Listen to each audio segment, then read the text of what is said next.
Primeira carta aos Coríntios, capítulo 12. Os dons do Espírito Santo. Meus irmãos, quero que vocês saibam a verdade a respeito dos dons que o Espírito Santo dá. Vocês sabem que quando ainda eram pagãos, vocês eram desviados de várias maneiras para a adoração dos ídolos, os quais não têm vida. Por isso precisam compreender que ninguém que diz que Jesus seja maldito pode estar falando pelo poder do Espírito de Deus, e que ninguém pode dizer Jesus é Senhor a não ser que seja guiado pelo Espírito Santo. Existem tipos diferentes de dons espirituais, mas é um só e o mesmo Espírito quem dá esses dons. Existem maneiras diferentes de servir, mas o Senhor que servimos é o mesmo. Há diferentes habilidades para realizar o trabalho, mas é o mesmo Deus quem dá a cada um a habilidade para fazê-lo. Para o bem de todos, Deus dá a cada um alguma prova da presença do Espírito Santo. Para uma pessoa, o Espírito dá a mensagem de sabedoria, e para a outra, o mesmo Espírito dá a mensagem de conhecimento. Para uma pessoa, o mesmo Espírito dá fé, e para a outra dá o poder de curar. Uma pessoa recebe do Espírito poder para fazer milagres, e outra recebe o dom de anunciar a mensagem de Deus. Ainda outra pessoa recebe a capacidade para saber a diferença entre os dons que vêm do Espírito e os que não vêm dele.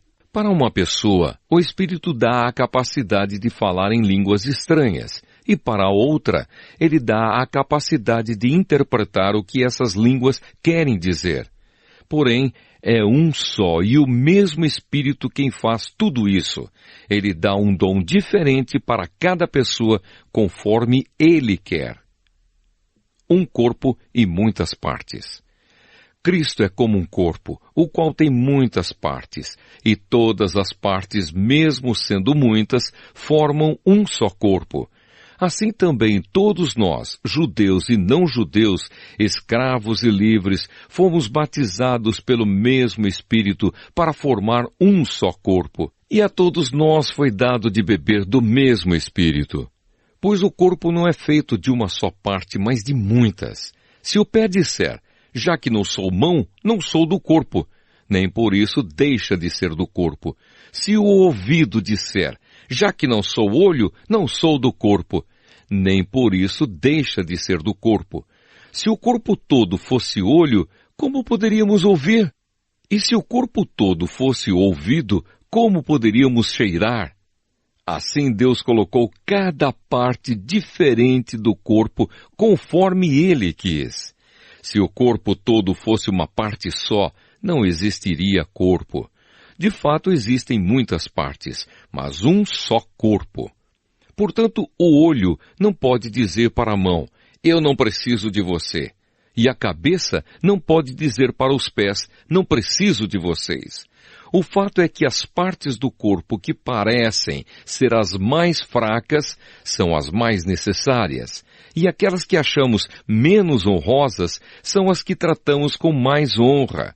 E as partes que parecem ser feias recebem um cuidado especial que as outras mais bonitas não precisam. Foi assim que Deus fez o corpo, dando mais honra às partes menos honrosas.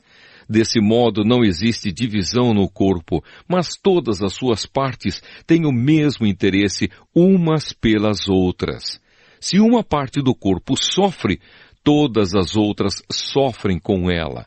Se uma é elogiada, todas as outras se alegram com ela. Pois bem, vocês são o corpo de Cristo, e cada um é uma parte desse corpo. Na igreja, Deus pôs tudo no lugar certo. Em primeiro lugar, os apóstolos, em segundo, os profetas, e em terceiro, os mestres. Em seguida, pôs os que fazem milagres, depois, os que têm o dom de curar, ou de ajudar, ou de liderar, ou de falar em línguas estranhas. Nem todos são apóstolos ou profetas ou mestres.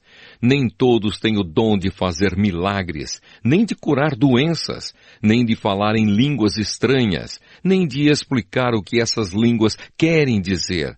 Por isso, se esforcem para ter os melhores dons. Porém, eu vou mostrar a vocês o caminho que é o melhor de todos.